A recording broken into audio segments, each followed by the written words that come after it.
Welcome to episode 136 of the Parkrun Adventurers podcast. You were wondering whether or not it would happen. Did my new co-host last week, Tim, eclipse Scotty to the point where he threw his tools down and stormed out of the workshop? I don't know. Scotty, are you here? Did you join me? I'm back. Did you miss me, Mel? That's a very strong word. I love the indifference. Thank you. It's great to be back. Of course, I missed you. It was a very different experience recording with a different co-host last week, especially on our podcast. You know, it was a little bit weird not having you around. And not to mention the fact that I had to drive the ship, and wow, didn't I do a stellar job with that? Well, everything worked. So, I mean, the podcast went out. I mean, I'm glad the rest of our listeners got to share the echo chamber that I'm subjected to every day of Tim's office. The acoustics in the Airlie Beach Parkrun HQ office is not ideal, and we brought that to last week's episode, and I'm great. He did fix it up for the outro. He did. He recorded at home for the outro. Okay. He changed location. But yeah, you know, Parkrun is a not-for-profit organisation. There is not budget for plush couches and, you know, soundproofing and lovely shag pile carpets to absorb the noise. You know, it's a Spartan office because, you know, we don't need to spend money where it's not necessary. Exactly. So I like to peel back the curtain every now and then. So let's describe the Parkrun headquarters to our listeners. Because it sounds fancy. It sounds luxurious to have an office in the Whitsundays, but the reality is, how big is it? I'm not good with measurements, Mel. It's maybe 5 meters. One of those 20-foot containers. Like if you can imagine the size of being inside one of those 20-foot containers, and it's kind of long and rectangular too, isn't it? And it's got a desk. That's it. Yeah, he hasn't even got a chair. It's a stand-up desk. No chair, no rug, no lamp. Like I remember back in my old job at SBS, it was a really cold corporate office. Everything was beige and they went to open plan and it was just horrific. I hated it. So I asked, can we get some lamps and some rugs? Because we were a creative team.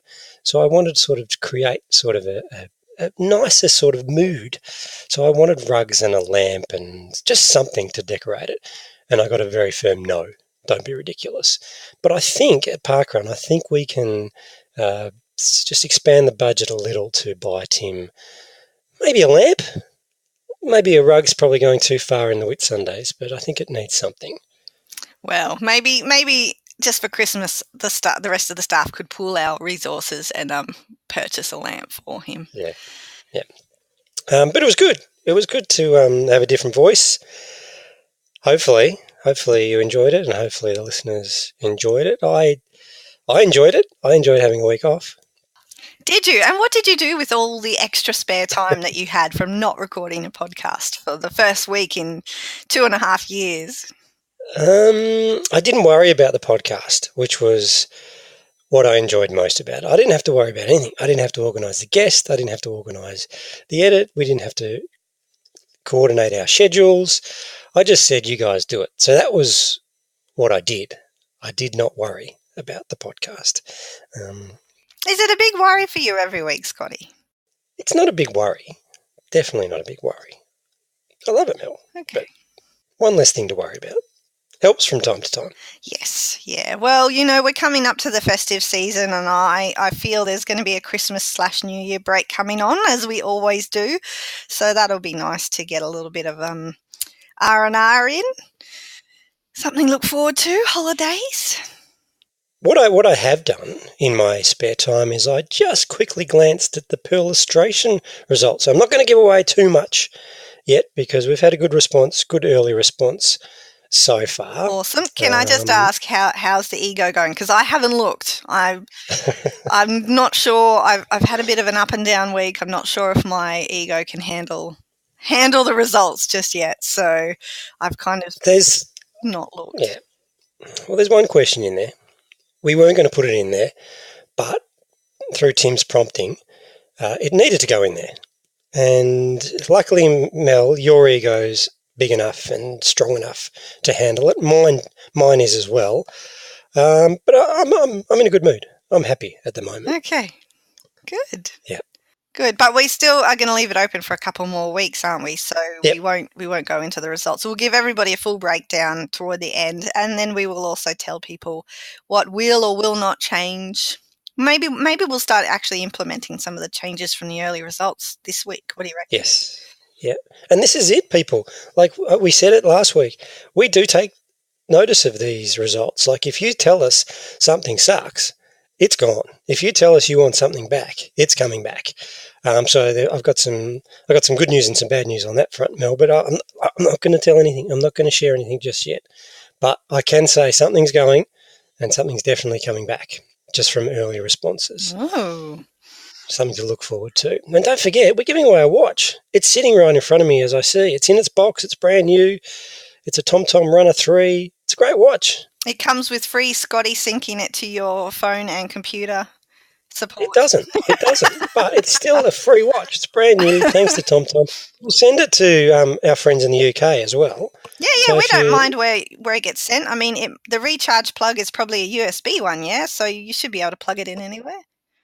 Yep. Yeah. So don't forget that. Per illustration, we'll share the link again this week. I want to go back though, Mel.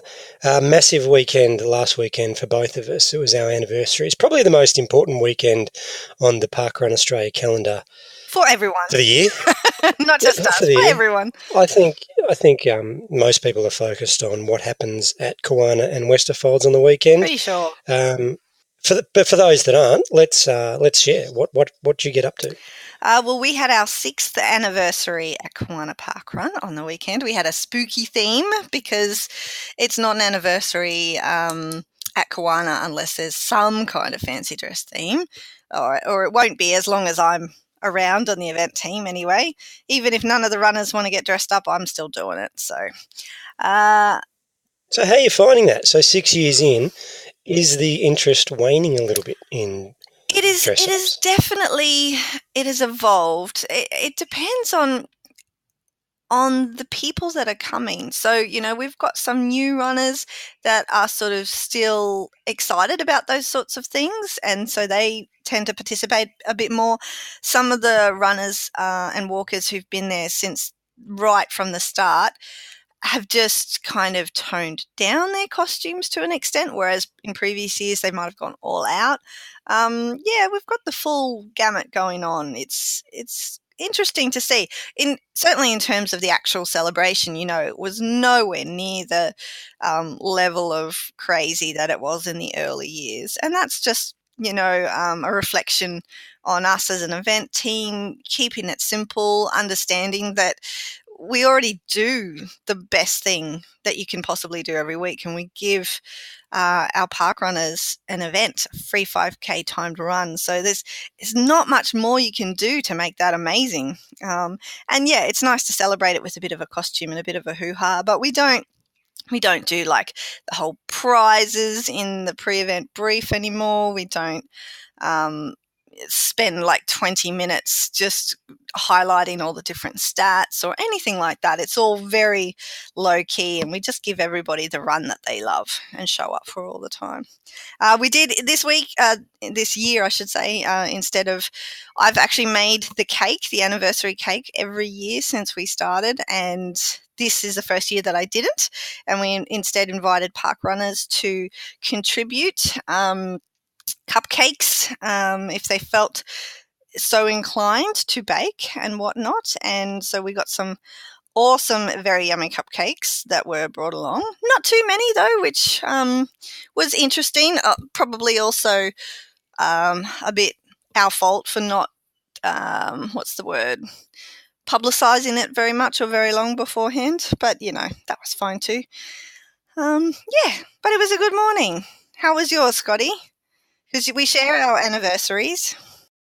It is. It's pretty cool, isn't it, how we synchronise that? It's interesting you say that 6 years in,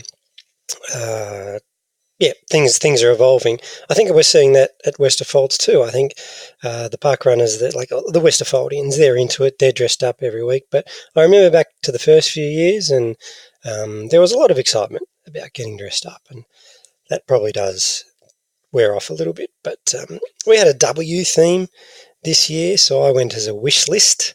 Thanks to Maddie Trent for the heads up on that. Oh, I will. Maddie Trent for the heads up on that. I thought Maddie Trent Didn't had he? a different suggestion for you, which I strongly encouraged you to think about very carefully. So he did. I think he did. My memory's fading as I'm getting older. But so I wanted to go as a worm. I thought that would be a great costume. You, along with my wife, pointed out that I could end up looking like a massive penis. Well, and it depends. well, the potential to look something resembling more that than a worm, which made me, I was more excited to explore the worm costume. But my beautiful wife put her foot down. Thank you, Vonnie. I think the whole population of Parkrun also thanks you. No, to the worm. So I went as a wish list, and that was good. That was good fun. I found that very interesting because I actually had to zoom in on the photo. I couldn't just leave it little. I had to open it up and go, all right, what is on the list? Because it wasn't just any ordinary wish list. It was a wish list of parkruns. It was. And you wrote up their names, Scotty. I did. Let's get to that in the outro. Let's give a tease. Okay. Let's explore that in the outro, because perhaps I should have given that a bit more thought than I did have at the time. Who you might be offending. Well, maybe not. But yeah, there's lots of parkruns that I want to get to, and they were on my wish list, or maybe not. But we had a good old time. We do. So Bree, the event director at Westerfolds, she does do the certificates and reads out a few stats. So it's still got that element to our anniversaries. I'm still waiting for my very first parkrun certificate, Mel. I thought this year could be the year. I know I'm not around Westerfolds much, but if Bree was just going through the list, and they're a bit ambiguous, like they're not just for most runs and most PBs or that. So I thought I was a chance, but no, lucked out again. I'm a little bit offended that you're still waiting for your, inverted commas, first parkrun certificate, because I recall making a certificate for you for parkrun several years ago. And you've obviously blanked it out of your mind, or it doesn't count. It's not important because I didn't print it out and send it to you. I only sent it to you electronically. I want it to be a public thing. Okay. Handed to me in front of hordes of people who are clapping and cheering. Adulation. I designed the goddamn things. I want one after all these years. Okay. Well, hopefully somebody listening in Victoria has access to the certificates and can get one to you. But it was a double barrel weekend with anniversaries, but it was a triple barrel weekend because I did PAX that I'm not going to go into because I think we did that last year. But I had an awesome weekend at PAX where we geeked out. Saw the other. Yeah, so we geeked out massively. But we also had our annual Run for the Fireys event. So I just want to quickly touch on that and mention that the Westerfoldians won for not the first year, second year, third year, but actually the fourth year in a row. Just a brief mention. It's complete domination. Other running clubs came at us this year. The field was stronger. The competition was more intense, but it didn't faze us. Just quietly. Scotty brought all the trophies to work on Monday, and at the staff meeting had them all lined up in front of the computer so that we could see how much shiny bling the Westerfoldians. That was an accident. That wasn't meant to happen. Oh, really? That was awkward. Who put those there in the way of the camera? There's so many. They get in the way. What's really ironic is the fact that all the trophies have these like little firemen with their fireman hoses on it. And to me, those look like the statues of the models that died in a freak gasoline fight accident in Zoolander. That's what I've said too. And nobody else sort of goes along with me when I bring it up. I think next year the Zoolanders need to represent at Run for the Fireys. Try to get ourselves one of those trophies. Well, this is the maybe not ironic part, but this year there was no trophy. Oh. So we're going to make our own. Okay. It was great winning, but the prize was just a bunch of gift vouchers to a local pub. which is So nice. where were all those trophies? Where were they from? The ones that you had lined up on your desk? Might have just been from previous years. Okay. Oh, dear.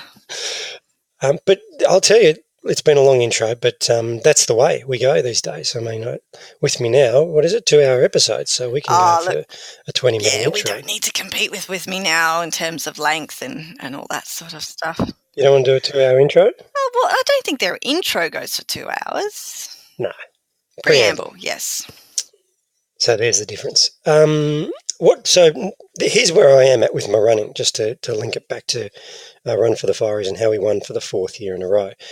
So I was entered in the 10K, and I woke up in the morning and I just didn't want to run 10K. Now, how bad am I going at the moment? So I downgraded. It was actually in the sake of being a good parent. Kasha was in the 6K and she was going to run by herself. So I downgraded to the 4K event because Kasha didn't actually want us to run with her.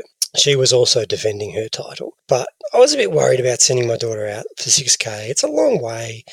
She really hasn't been training as much to get 6K. Yeah, but she does juniors as well as regular parkrun every week. I got to say, she did really well. It's like 5 and a bit minute Ks over 6K. It was great effort. But I got to the 2K point over the 4K event, stood around and waited for 20 minutes for Kasha to come back, then ran with her the last 2K. And my time still counted towards the average time for the team event. So I potentially... You ruined it. My 20 minutes could have blown it for the team. But it didn't. That's how dominant we were. That's how you So what you're saying is you were the weakest link and the rest of your team stepped up and carried you. Okay. Yeah. It's about time.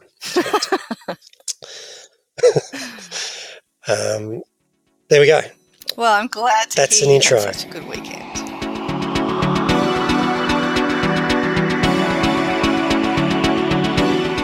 In my absence last week, Mel and Tim started talking about nuts, and it made me hungry for one thing, but it also made me want to talk to Kelly again, our nutritionist. So welcome back to the Parkrun Adventurers. Thank you. Glad to be back. It's great to have you back. Now, last week, Tim was more talking about stealing nuts and not eating them as such, but he said they were his favourite snack. I'm a bit partial to nut from time to time, but I've got to balance it with a few allergies in our house. This shouldn't be held against the nut, should it? But nuts are really good for us. Yes, 100%. Nuts are so good for us. And with the allergies, it does make it tricky, especially in all the different schools and everything going nut-free. It does make it trickier because they do make such a good, healthy snack, which are absolutely loaded with protein and fats and fiber, and all of that is really going to help to fill you up, and it's going to keep you full a longer term. So if you were to have a bit of a snack of nuts, kind of say in the afternoon at about like 2 o'clock before that 3 o'clock energy slump kind of happens, that if you're having something like nuts, which is high in the fats and the protein, it's actually going to help to fill you up. So then come 3 o'clock, you're not having your energy crash and reaching for the sugar and all of that sort of stuff. So nuts are amazing. With the nuts, the ones that Tim was actually referring to,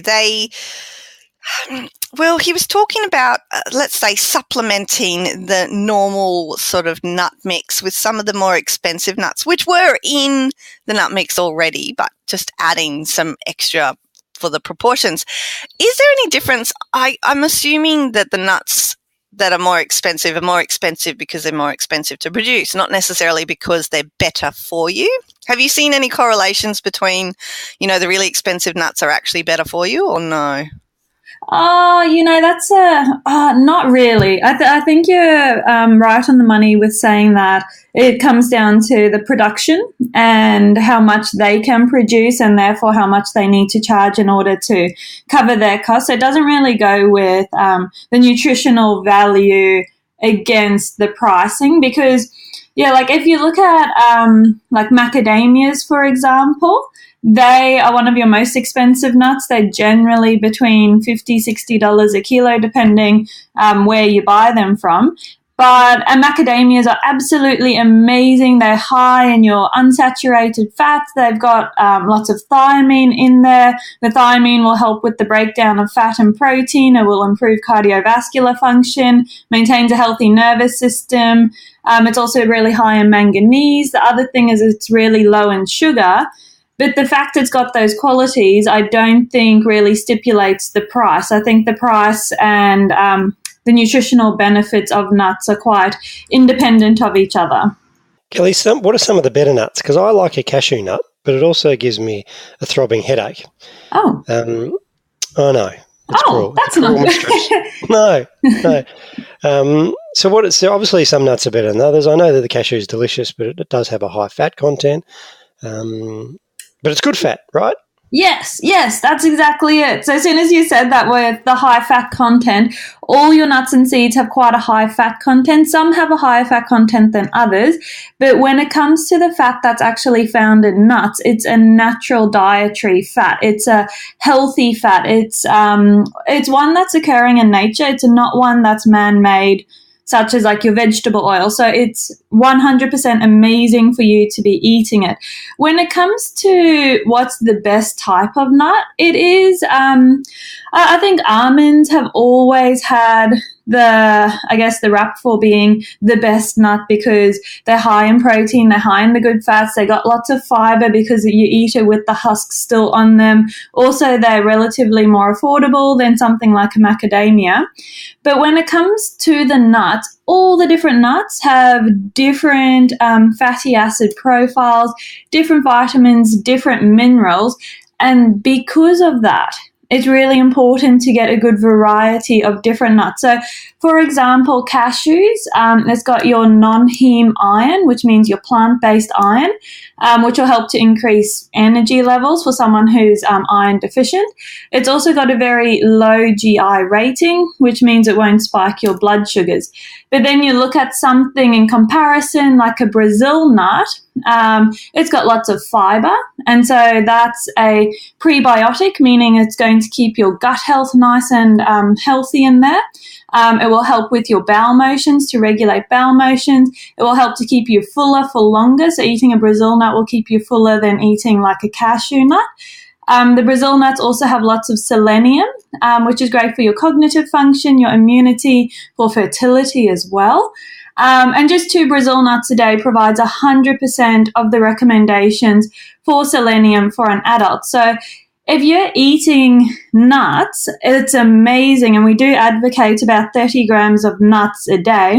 But what we also advocate is a really, really good variety so that you're not just only having the benefits of cashews, because we want you to have the benefits of cashews, the benefits of Brazil nuts, the benefits of pecans and pine nuts, and getting a really good variety so you get all the different benefits and all the different fatty acid profiles in there.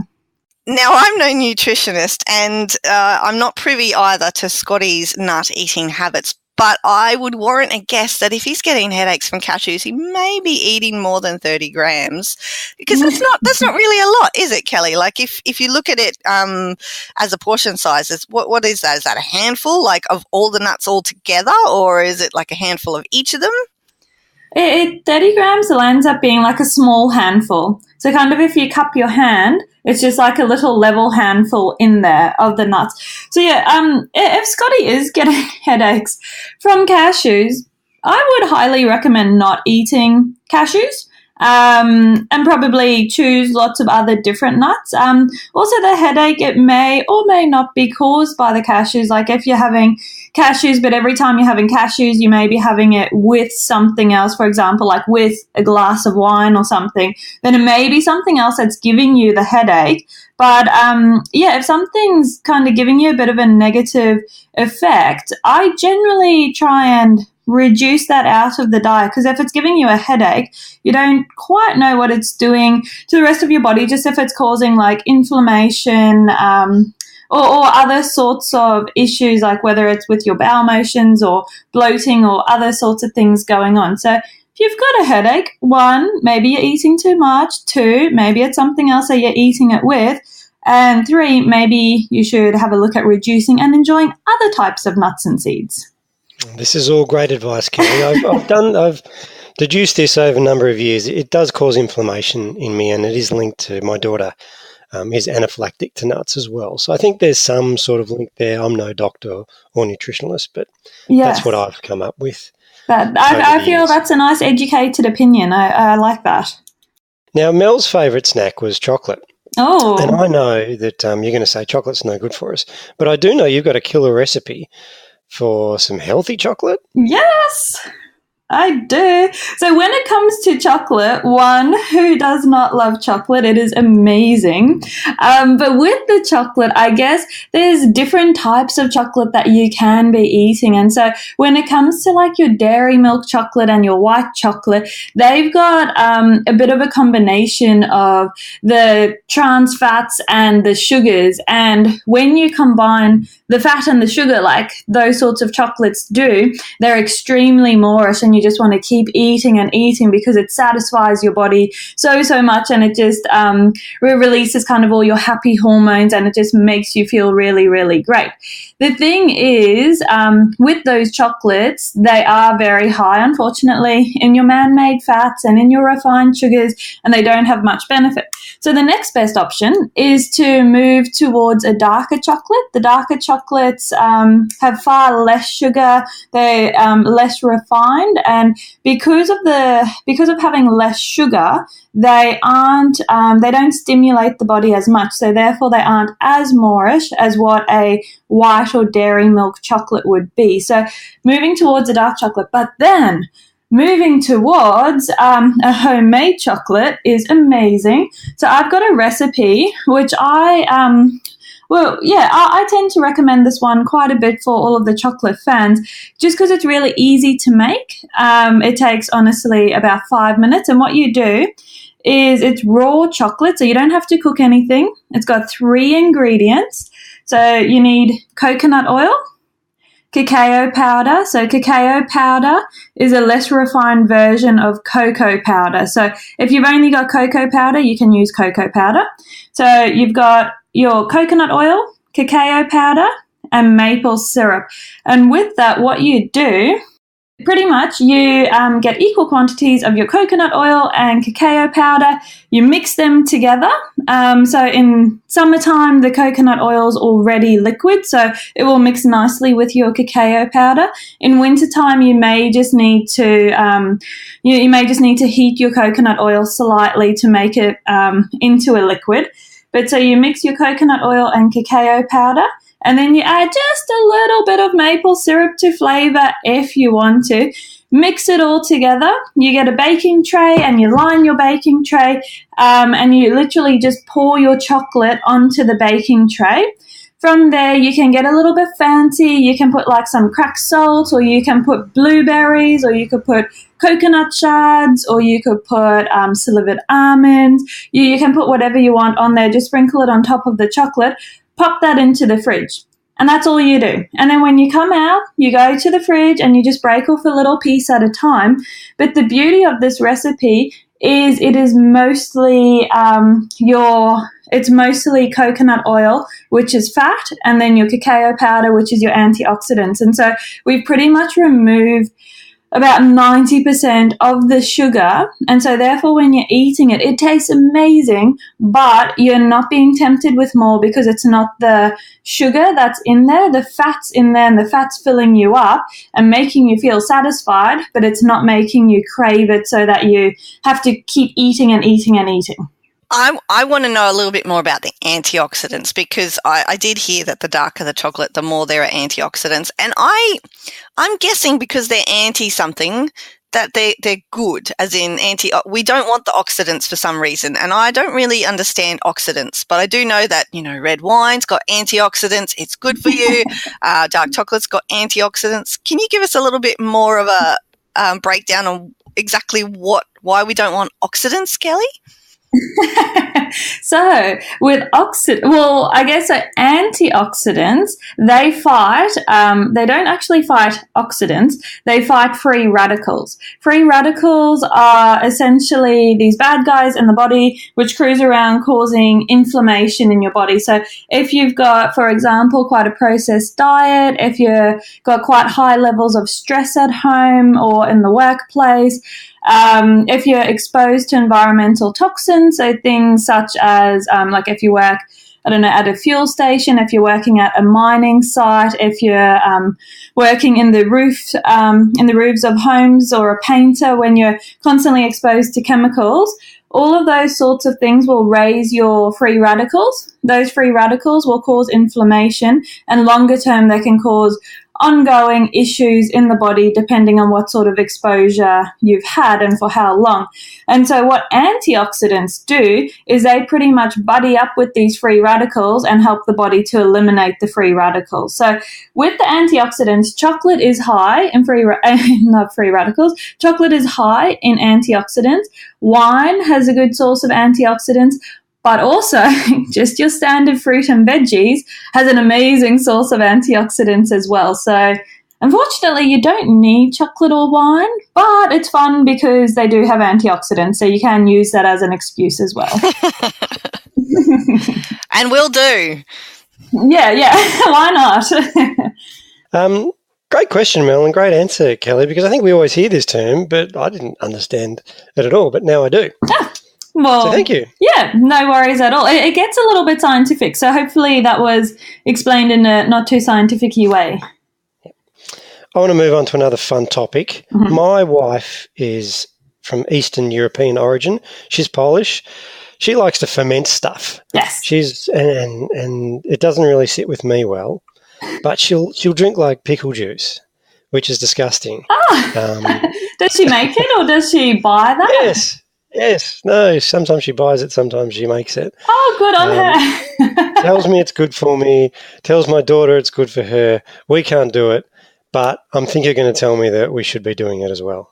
Yes, absolutely. And so with fermentation, what that does is it pretty much encourages all the bugs, which doesn't really sound that nice. But so there's the bugs in your gut. They're called probiotics. And then there's bugs that essentially feed the probiotics, and they're called prebiotics. So prebiotic bugs feed probiotics, and probiotics are in your gut. The more probiotics in your gut lining, essentially the healthier you are, the better able you are to digest your food, not only to digest it, but to absorb it. And so some people who don't have enough of these healthy bugs in their gut, they can eat like a perfect diet, but they can just land up malnourished time and time again when they're checking their bloods as a result of not actually absorbing the nutrition that they're giving themselves, which obviously is quite annoying because they're going to all this effort to eat really, really well, but then they're not actually absorbing what they're eating.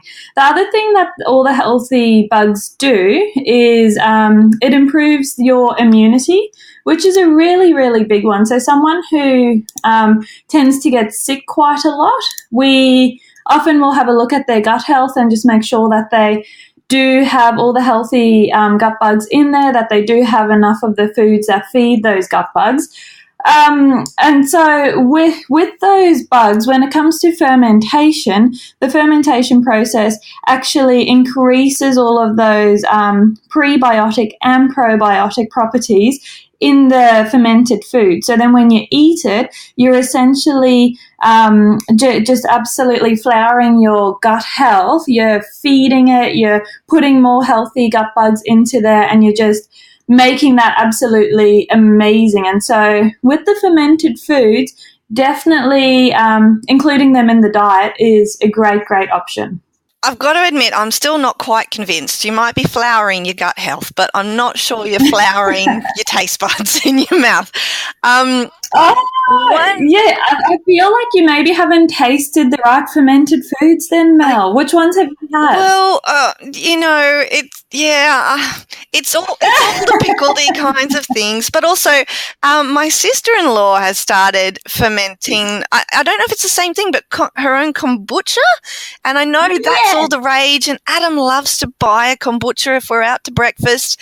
You know, can you give us a bit of insight into kombucha and Yes. So kombucha is a little bit of a trend at the moment. And so it's just like the nuts and seeds. When it comes to fermented foods, you still need a good variety, because if you're only getting kombucha, you're only getting that kind of one strain of those healthy gut bugs. And so you're wanting a good variety of, say, kombucha and sauerkraut and kimchi and yogurt and all the different things.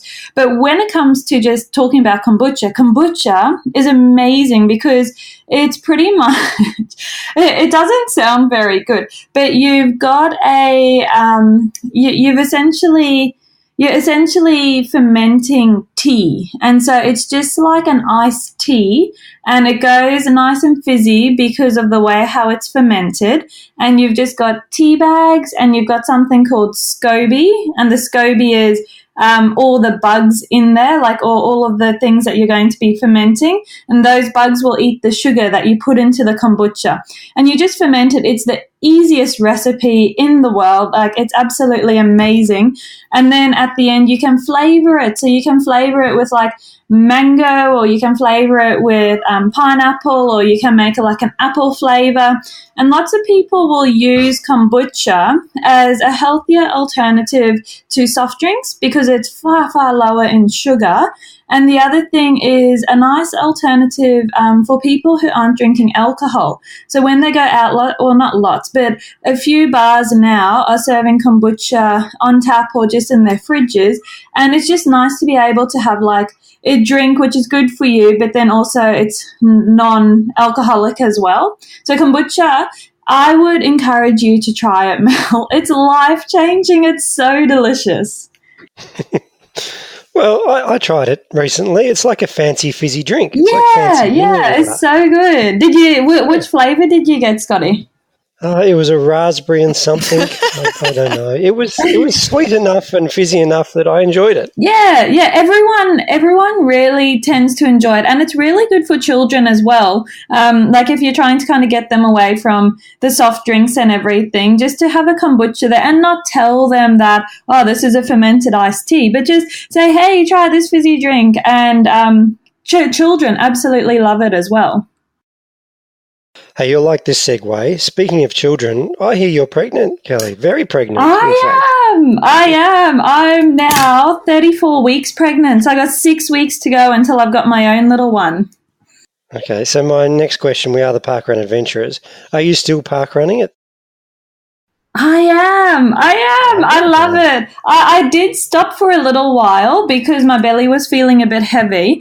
But then I think like most runners, you just miss it, and you're like, oh, you get so jealous of everyone else running. And so then for a little while now, I've started coming back, and I'm like, yeah, I'll just walk, and I walk for a few weeks, and then I've just been slowly like, oh, maybe I'll just run for a little. Maybe I'll just run a little bit faster. And so now I'm back to just doing my regular runs, which is great. I'm loving it.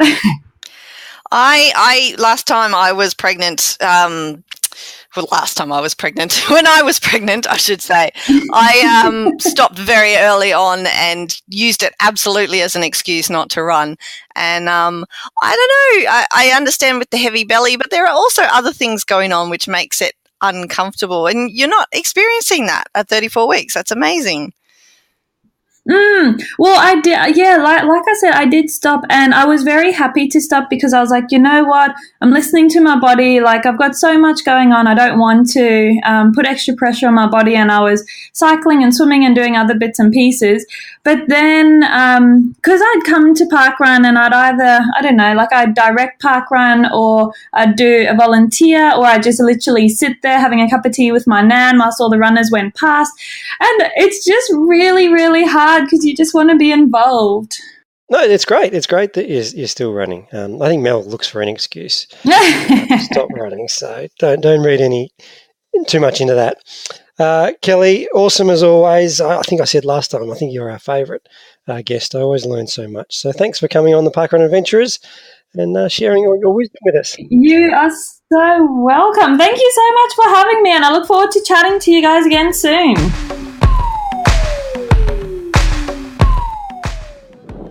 Good morning, Parkrun Adventurers. It's Melissa here, coming to you from Chelsea Bicentennial Parkrun. And I've got with me Dawn. Hi, Dawn. Hi, Melissa. How are you? Oh, good, thanks. This is your home parkrun, isn't it? It certainly is. I haven't been here for a while. And why is that? Because I spend most of my time touristing around Victoria.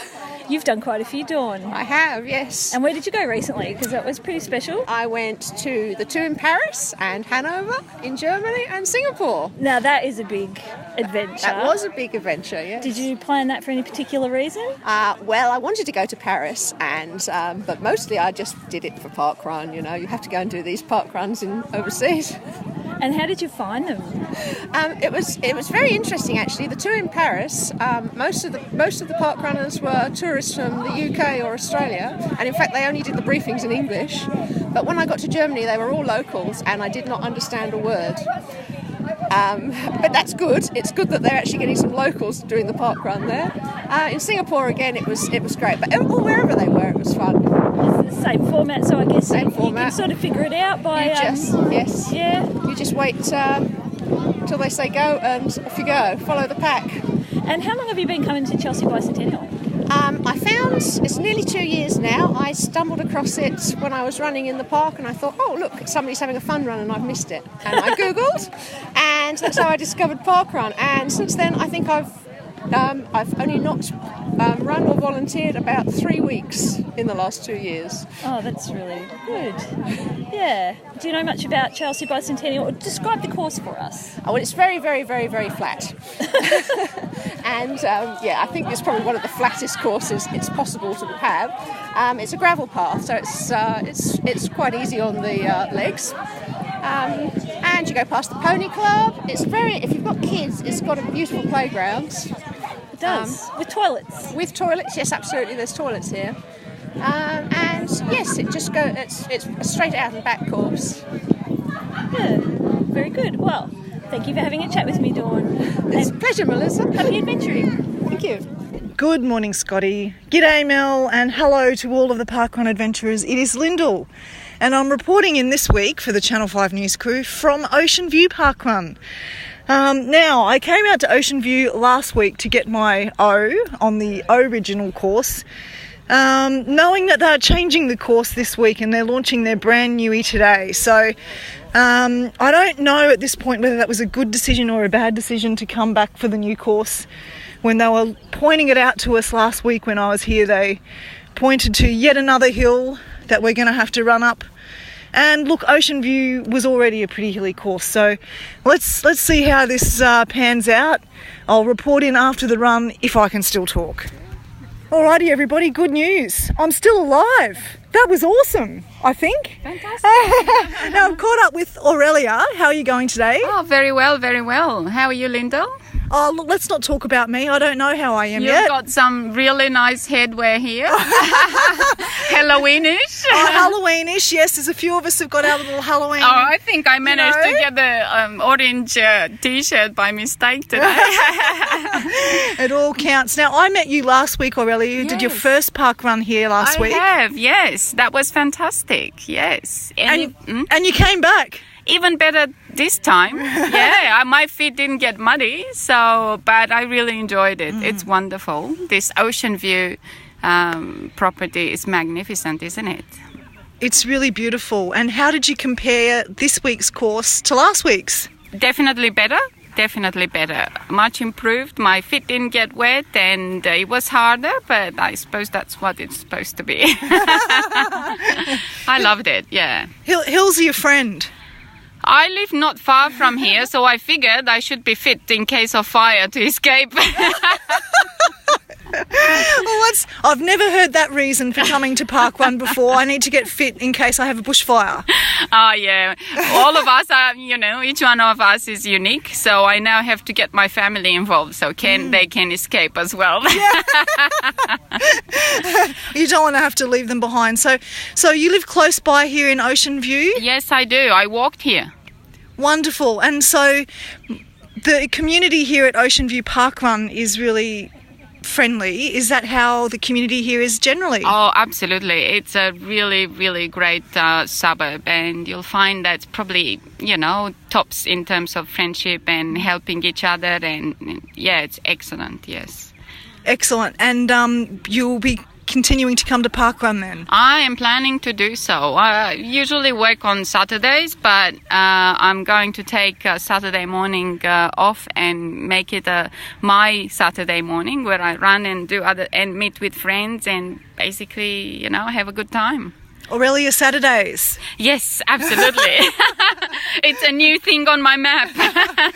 Well, that sounds wonderful and great to have Parkrun as part of it. Thank you very much. Much appreciated for your time. Thank you. Alrighty, I've tracked down a few of the regulars here at Ocean View Parkrun. I've got Dean and Anne-Marie and their furry friend Harry.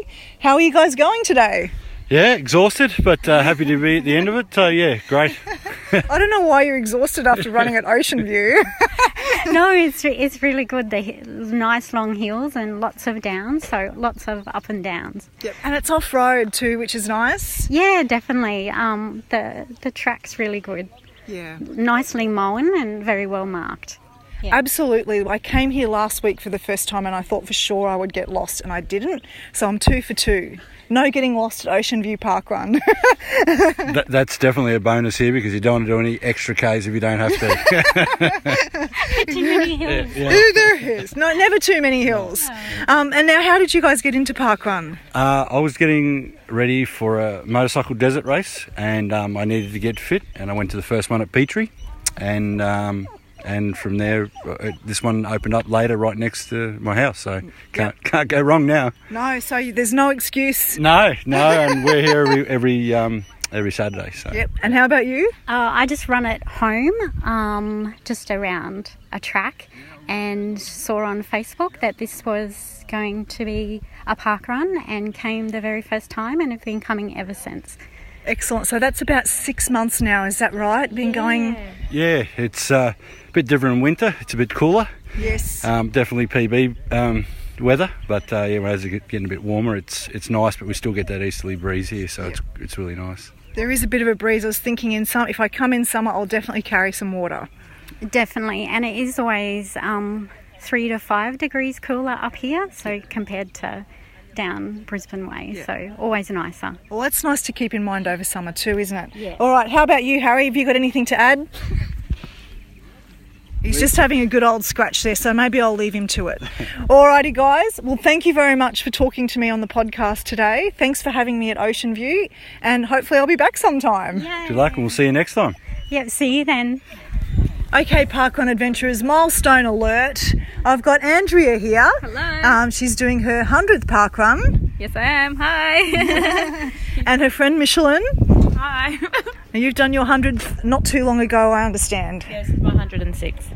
Excellent. Now, most milestoners do their milestone at home. You're not at home. I'm not at home. I'm close to home, but I wanted to do something different. Yep. Something unique, yeah.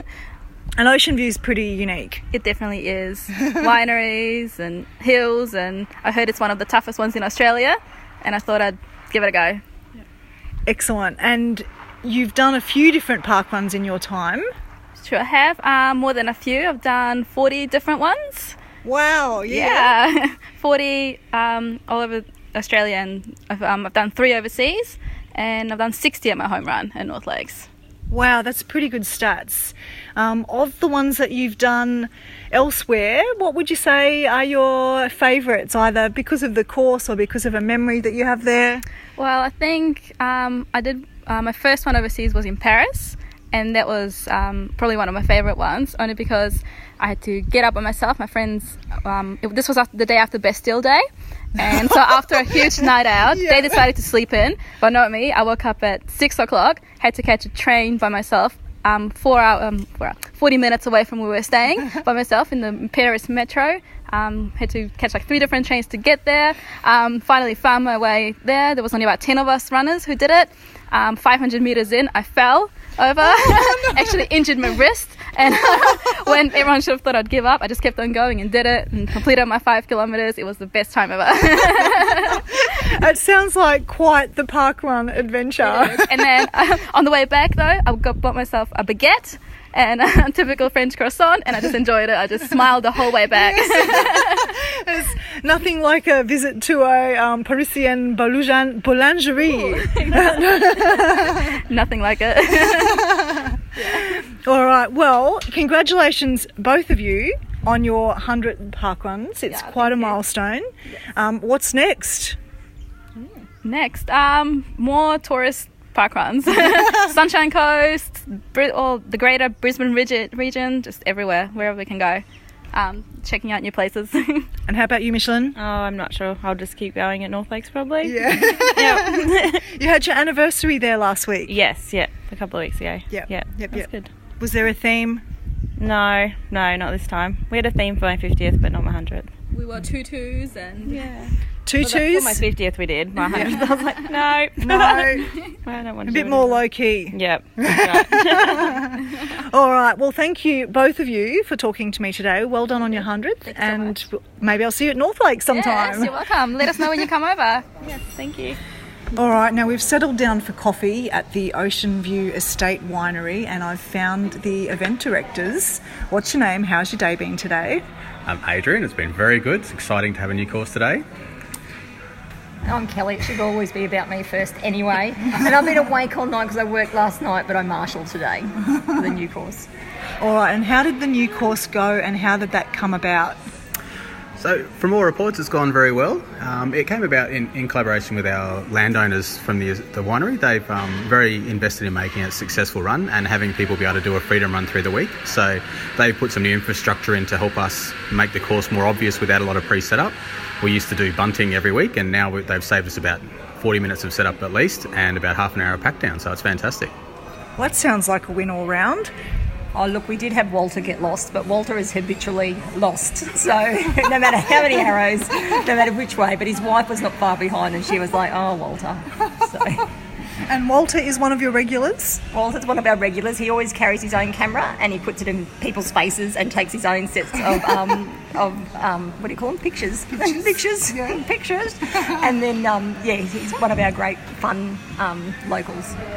Excellent. So Walter's gotten lost, but nobody else. So we're saying it's a success. Definite success. One of our regular course complainers, sorry Paul, has passed the course successfully today. I didn't say Paul Savage. I didn't mention you at all. I'm very sorry, Paul. I won't do it again. Hey, look, I'm a pretty good tester of getting lost on courses. I said just before I thought I was going to get lost. I didn't get lost last week. Same this week. I think it's a fabulous course. Now, you've been going now for about 6 months or so, is that correct? Yeah, first run was the 12th of May, so we've been going for just under 6 months and going pretty successfully. We've got about 25 to 30 people on average every week. We get 10 tourists every week. And we've had a few new locals turn up and try it out and they've stuck with it, so it's been great. That's excellent. And the tourists, are they here for the hills or the O? Oh, they're here for the big O for sure, I think. But we had, was it last week or the week before, we had the lady that was getting married in the afternoon, and so she ran in a wedding dress through the puddles and things with her dog, which was really, really cool. I think the tourists come for I think they know that brekie's pretty good, and you can have champagne if you're allowed to straight after the run. Look, I always say, if you can combine running with wine, why wouldn't you? Yeah? Why wouldn't you? And it's legal. Exactly. So we've talked about the support that the winery has given you. Was that part of the impetus in getting the parkrun set up here? How did the parkrun actually become, here? Well, I always wanted a parkrun in Debra, and so that's why I co-event directed Petrie. I started that one off because it was close to Debra. But there just wasn't enough pathways in Debra where you could run without having to cross driveways, so I was nagging the councillor at every forum I could, and finally goes, come up and meet the Ocean View people with me. And so Kate and Thomas graciously met me, and they were just all for it. I think they had a Grape Fest run here once, so they said, this course will do, and what do you think? And then they've just been fantastic and so supportive of us since. That's great. What a great story. I love to hear how parkruns start because there's always a different driver, isn't there? And it's you in this case, wanting to find something a bit closer to home. Daybury, obviously, there's lots of cyclists out here. Is the running community also pretty big out this way? Yeah, we got Daybury runners and walkers, so there's quite a big running community as well, and actually a big triathlete community, which is funny. So they'll ride up the hill and then maybe run down the hill and then stop in at the Daybury pool and do their laps as well. Excellent. Well, that's terrific. So thank you very much for having me here today. Thank you for starting Parkrun, and thank you both for the community, the community that you've built here, and for the contribution that you've made to all of the cyclists, triathletes and runners in the community. Thanks, guys. Thanks, Ethel. It's great to have you, and hopefully we see lots of people up here because it's a great little course, and I think it's worth a very big challenge for people. We forgot to mention the Curse of Adrian. The Curse of Adrian, he follows him from parkrun to parkrun with the lowest numbers of any run director on a given day. So he had it at Petrie and now he's got it here at Ocean View. Well, Adrian, has it got anything to do with turning up with a knife through your head? Yeah, it's fair to say I'm a unique personality. So just to clarify, it is Halloween, and a few of us have got our Halloween headdress on, but I think Adrian took the cake with his contribution to that. I'll take a photo and upload it to the Parkrun Adventurers page maybe. All right, so thanks. I think it's time for breakfast now. Thanks again, guys, and see you next time. Thank you. See ya. Cheers. Well, we've had a little bit of a dry spell, Scotty, but the girls are back with a vengeance. And some more roving reports. Yeah, I was starting to think if we did something wrong, Mel, or if we said something to offend the crew. Surely we would never do anything that annoys anybody. Would never say anything out of turn. That doesn't sound like us. No. And I tell you what, keep it up, crew, because my little glimpse at the Pearl illustration, people love the roving reports. They do. We do. And we love them. We know. We love them, but it's good to know that our people love them as well. Yeah, very cool. Melissa Ellis was at Chelsea Bicentennial, as you will have heard, and Lyndall was at Ocean View, which is of particular interest to you, Scotty. She was there back-to-back weeks to check out the new course. Yep. Particular interest, and should we go to, dare I say, for the last time? I'm saying for the last time, Mel. Because as we mentioned at the start, some things are going to go and some things are going to stay. Yep. And this one's taking a beating. But let's go to the hotline. Hotline.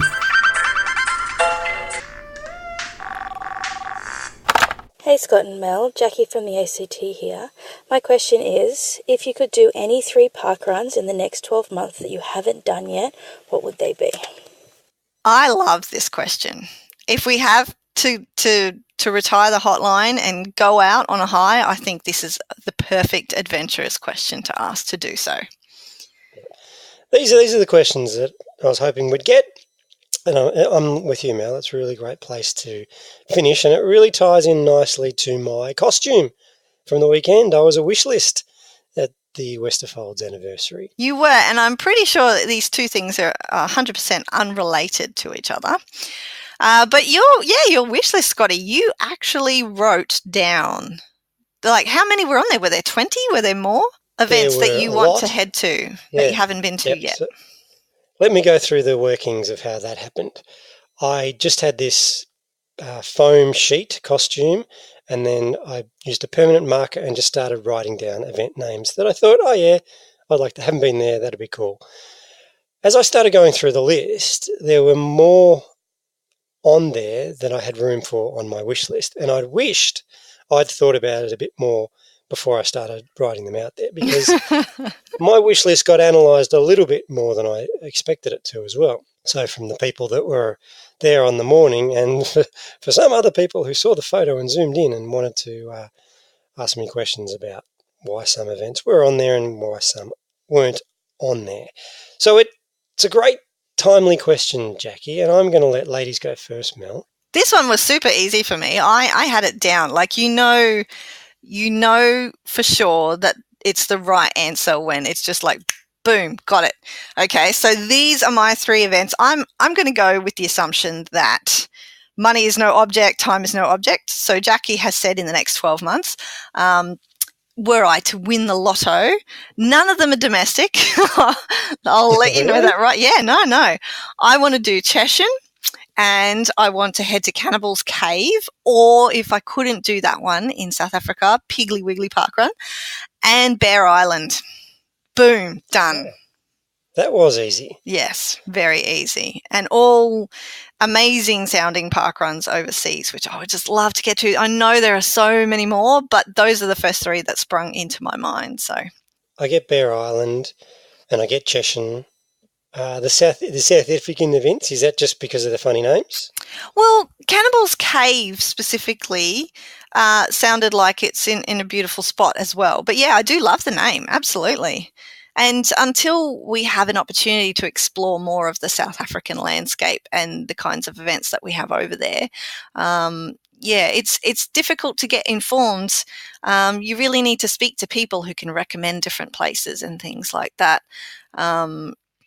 That will pique your interest, because just looking at a list and just scrolling down a list and even looking on a map, you don't necessarily know like the more intimate geographical details, or you can guess if something's on a coastline, then okay, well that one's probably near a beach, or that one looks like it's on a river and things like that. But without actual people's recommendations, people who've traveled, the adventurers who've been there and experienced those events and recommended them firsthand, that's actually usually how I pick parkrun events to go to, full stop. Like, I'm not an alphabet tourist. I don't go, that one's an O, let's head there. I'm not interested in doing things usually just for names.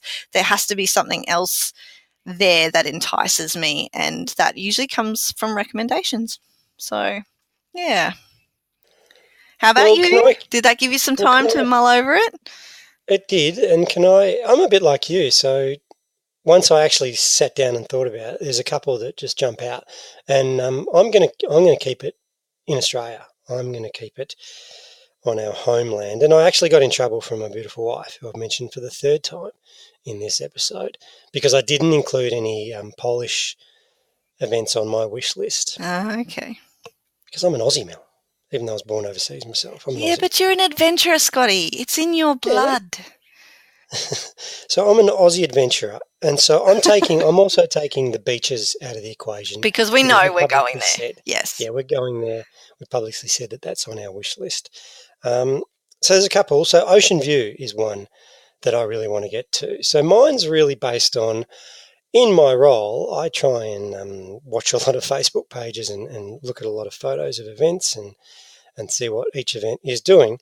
And Ocean View it's picturesque. It looks good in the vines. I don't mind a hilly course. If it's too hilly, stop and walk, mate. Don't push hard on the hard courses. That doesn't make any sense to me. Talking about hills, in South Africa, there's an event called 1,000 Hills. I don't know if that's an indication of what the course is like, but I like hills, but I might draw the line at 1,000. Yeah, over 5K. 998 is where I cap out. Yeah. So Ocean View is on my list. There's an event over in South Australia called Largs Bay. I don't reckon too many people know about Largs Bay. I don't know why I'm so intrigued by Largs Bay. It's a coastal run. They make a lot of references to the wind, so I'm guessing it's really windy. It's just one that I keep going back to, and it's an event that I want to get to. Okay. So Largs Bay is on the agenda, and I think our Christmas adventure, our Christmas holiday is heading over that way, so I think I'm going to tick that off. And the other one, which looks really awesome and is obtainable in some way, is Broken Hill. Yeah, Broken Hill. That one has my interest, definitely. Yeah, so I've seen a video of the course, and again, I've seen lots of photos, and I think they're creating a really nice vibe at Broken Hill, so I want to get there. And none of them are linked to the alphabet, which has become an obsession in our house at the moment. Oh, has it? Yep, because I think I've got my B, definitely got my B. Don't know if I got my L and my O, but it's irrelevant. They're the three that I want to get to in the next 12 months. Well, that's pretty cool. I mean, there are other ones, obviously, that I know I will be getting to in the next 12 months, which have been top of my list or high on my list for a long time. And I'm, the plans are in the works to get there. But yes, I just sort of I took this from the different angle that money and time were no object because I love to dream, Scotty, and I'll Dreaming's get there good. one day. So let's see who does it before. I reckon I'll do mine before you do yours. You really? Yeah. Okay. Yep. Hey, where are you going this weekend? Because it's your birthday. It's a very festive time for Mel Urbacher at the moment. Oh, this time of year, super festive time for me. Yes, it's my parkrun birthday, and I share it with my parkrun birthday twin, Nicola Forward. So happy birthday to Nicola for this coming week. We are each of us going to at least eat 2 cakes, or possibly 1 cake normal side up and 1 cake upside down, given we're on different sides of the world. I'm heading to Tasmania for the second time. Ooh. Very, very excited. We jet off on Friday, so that will be cool. Get down there in plenty of time. We're actually going to stay in Hobart, but I think everybody kind of probably has an inkling as to where I'm going to go in Tassie. Because you all know, as I just mentioned, I'm not an alphabet tourist, so I'm not chasing a queue, which a lot of people seem to pop down there for. But I've got another goal in mind, and it's one of my New Year's goals. There's a compass club of the Aussie variety. It's not that one with the north in the name or the south in the name or the east or the west. You know, that's I'm going to go out there and say that's not a real compass club. You know. Hey, hang on, I've got it. It's a real compass club because I've got it. Oh, really? So okay. It's legitimate if you're in that club. Yeah, okay. But I like yours too. Mine is a challenge for adventurers. Well, I'm going to Jeeveston Parkrun. The southernmost event in our great land. And so does this mean you're in? That's it? This will be the final. I've got to finish the event first. I've got to do the whole thing. I've got to remember my barcode. If I don't remember that, all is lost. So I will be packing oodles and oodles of spares in every single possible piece of luggage, item of clothing. I might just anything that has a pocket. I'm gonna put a barcode in it. And the rules of your compass club are once you've attained it, that's it, you're in. You don't have to keep chasing it. It doesn't matter if the points shift afterwards. Once you're in, you're in.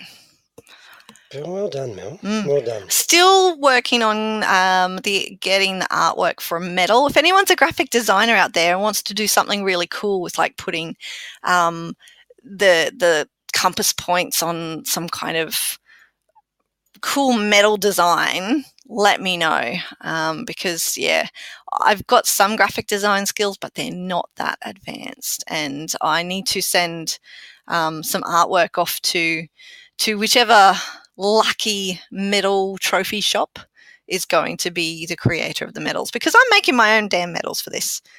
It's been a long time coming. I've been chasing it for years. It's finally come to fruition. I've never worked so hard for a medal or, possibly spent so much money.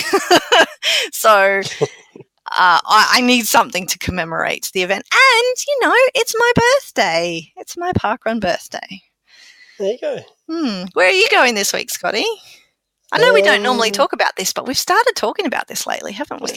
Why not? Why not? We're adventurers. We tend to go somewhere different every week. Where am I going this week? I'm heading out to Point Cook. So Point Cook are having their 250th event this weekend, and I thought that was a reason enough for celebration and for revisiting, and also to complete the conversion of my mother-in-law. So remember we took her a few weeks ago down to Windenbale. And your father-in-law stayed in bed, but yes, you mentioned you'd have to sort of encourage and go along to a few more events just to seal the deal for your mother-in-law. Yep, but she's been asking, when are you coming? When are you coming? And because we've had, anniversaries at Westerfolds or other commitments, we haven't made it. But this week, we're heading back out west to Point Cook Parkrun. Nice flat course. Looking forward to catching up with the team there. As I said, haven't been there for years, it seems. Oh, I love that you're going to help encourage your mother-in-law back to parkrun again. Yep, so I think we've got her hooked. So now I'm working on my sister-in-laws. Is that what they are? Yeah, are they sisters-in-laws? Yeah, they're sister-in-laws. They're not my sisters. They're your sister-in-laws, yes. Yeah. Because they're all over in the west as well. And they don't listen to the podcast, but geez, it'd be good if they did and they could come along as well. Be an invasion. Well, that sounds very cool, Scotty. I hope you have a wonderful weekend. Now, there are other reasons for celebration. There are no launches this week around the country, but there are still anniversaries happening, even though the main ones were last week. These events will be celebrating. And you know, arguably more exciting for these guys is that it's their anniversary this week than ours. So we've got One way to look at it. We've got East Richmond in New South Wales. We've got Karkarook and Coonawarra in the Greater State. Which Scotty knows, or Scotty is referring to Victoria. So I need to point that out for those who think that's an ambiguous statement. There's Maitland in New South Wales. Port Hedland in Western Australia. South Bank in Queensland. And Willoughby in New South Wales. So another good bunch of anniversaries going on. We clock them up every year, every event. That's how it happens. That's how it works. Thanks for joining me again, Scotty. I'm glad to hear that you were going to come back and that you did, in fact, come back. You didn't like the time off so much. I mean, you asked if I missed you. Did you miss me? Did you miss the podcast? Worry aside. You know what, Mel? I did. I did. There was a decided pause there. They could have gone either way. Yeah, no. There was a moment of jealousy at one point. I was talking to Tim this week, damn it. You wanted to talk to Tim. Yeah, well, you know, and also there's a bit of anxiety that people are going to compare Tim and myself, and luckily I survived it. Okay. The ego has come away relatively unscathed. Yeah. Not sure if we're going to be able to say that with the perlustration as we get the results over the next couple of weeks, but you know. Good reminder to do it, people. Perlustration, do it. You know you want to. And hey, if anybody's got any roving reports, you do not have to be a member of the Channel 5 News crew. We welcome them from everyone. The Channel 5 News crew didn't exist until we had some people doing some repeated things and contributing a lot, which was awesome. But we still welcome roving reports from those who don't want to contribute every second, third, fourth week. Just want to do a random one every now and again because you've visited someplace interesting or different. You know, in last year's perlustration, we asked about merchandise. Would you like to see it? Would you buy it if we had it? It was a positive response, and unfortunately we haven't acted on it. Simply because I made the mistake of calling ourselves the Parkrun Adventurers, Mel. So it's really hard to create anything using our name. Yeah. But you're creating medals. I think we should do something for the Channel 5 News crew, you know. Well, I am still knitting those leg warmers. It's just taking a long time. Yeah, what's wrong with your needles? They're a bit rusty. The needles, right? You need the plastic ones or the wooden ones. Bamboo's good for the environment. Okay. Yep. I'll look into that. But I want to explore this now. You've planted a seed. If you're doing medals, I really want merchandise for the podcast. Okay. And I'm serious this time. I know you all think I was joking about the leg warmers. I'm not joking about the leg warmers. But yes, I think we'll work on something for Christmas. That's a good idea. It gives us a deadline. Okay, we'll be back next week. I wonder who's going to be hosting it next week. Should we mix up? Should we have regular guest co-hosts? I don't know, Scotty. Do you trust me with the technology? Now we've got this new one. I think it should be easier. Well, it should be, but I was the first person to use it last week, and the sound quality, not quite all there. I'm the first to admit it. Well, this week I think is better. Okay. I think we've been recording, we haven't listened, but we think it looks better. So I think there's an opportunity, there's a scope here to explore future guests, co-hosts. What are they called? Guest presenters.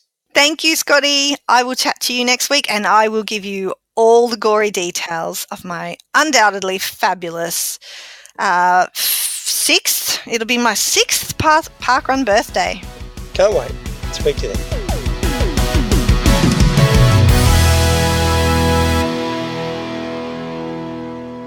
Can you hear the guys installing solar panels on the house behind mine? No. Can you hear Buster snoring? No. He's giving it a go today. I'm pretty sure he's not as loud as the guys with their power drills on the tin roof. No, can't hear either. Okay.